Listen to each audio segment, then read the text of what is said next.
Thank you very much, Johan, for inviting me. While I've known about the summit for a long, long time, this is my first time here, and I'm very privileged and welcome to Alberta. It's so great to have you all back here again, and we look forward to having you here again. So we can go ahead with the slides. So here's my story, or our story. This is a shot of Princess Island, downtown Calgary from the south side.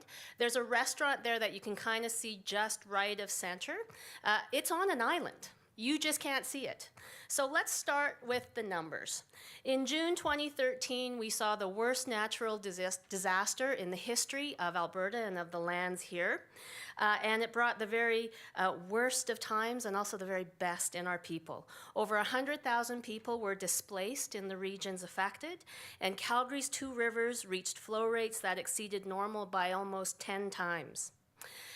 In the areas affected, there were 32 states of local emergency declared. $5 billion in damage was estimated, and of that, $1.5 billion was covered by insurance. And while we saw the very worst of times here, we also saw the very best. 2 days later, Mayor Nenshi made a call for 700 Calgarians to come out to McMahon Stadium and be part of brigades to help their neighbors. 6,000 people showed up. And that's just a small number of the Calgarians who came out to help. And in the arts, we asked the question of artists and arts organizations. This is Jen Somerville, a glass artist, her studio.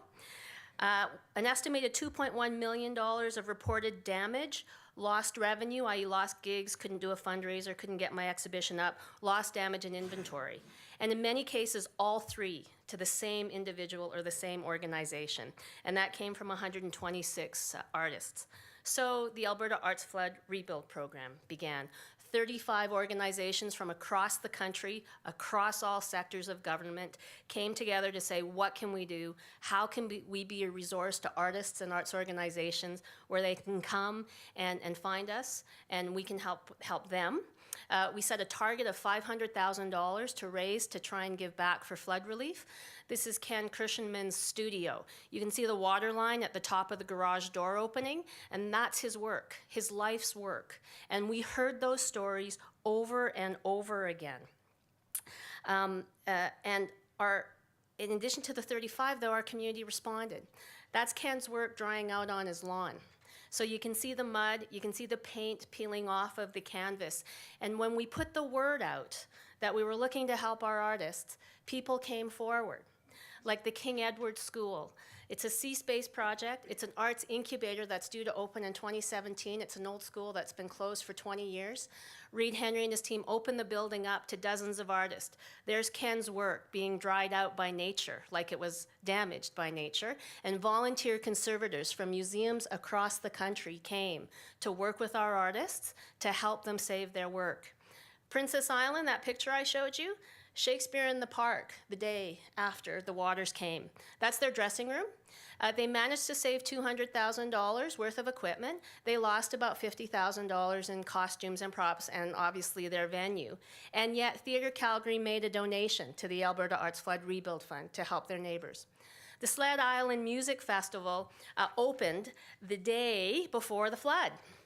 And as venue by venue closed, the artists who were stranded in Calgary went to houses and to all ages facilities and played anyway to audiences of 400 and 500 people and those brigades in their rubber boots. The Green Fools Theatre, this is their church home the day of the flood. 45 minutes after, Dean put out a Facebook post saying, I need help. 24 people came to help him try and save what he could. And basically, they lost everything. The church was destroyed. They don't have a home. 2 weeks later, that's Dean having a social circus for young people whose families were affected by the flood. He knew they needed a way to express themselves. He knew they needed a way to gather that wasn't about this trauma that they were all encountering. And here we are last month. Green Fools is in their new home in partnership with 2 other arts organizations and equipment that they managed to get replaced or borrow or have given to them. So Green Fools looks towards its new beginning and starting its work. Now, it wasn't only artists who were affected by the floods. Artists had their own effect, like Mandy Stobo, here with the mayor. And she says it when she goes, "The Scuba Nenshi project was my way of trying to give back to our community and honor the unbelievable leadership we were given during a very scary time. As I was helping tear out homes, I wanted to do more, to do what I could to raise money. Too many good people have lost so much, and I think it is all of our responsibility to do whatever we can to try and help them in their time of crisis." So I made a bad portrait of the mayor and of this particular image in our history, put them on t-shirts, and I sold thousands in 1 week. I hope it can be a reminder of how great our art is in this beautiful city, how great our heart is in this beautiful city. I'm still blown away by what Calgary has accomplished in such a short time. It's so inspiring. Other artists created specific pieces for sale, all the proceeds going to flood relief. Musicians came out by the scores and gave their time at dozens of fundraisers and music events. They raised millions of dollars towards flood relief.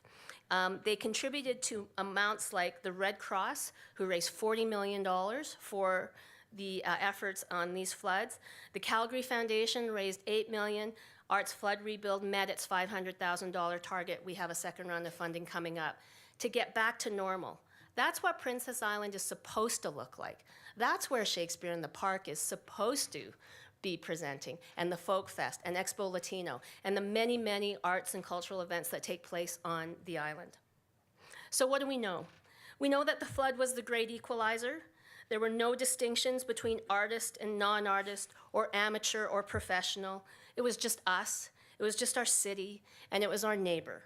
And we were going to use whatever talents we had, whatever passion we have, and put it towards those efforts. Thanks very much.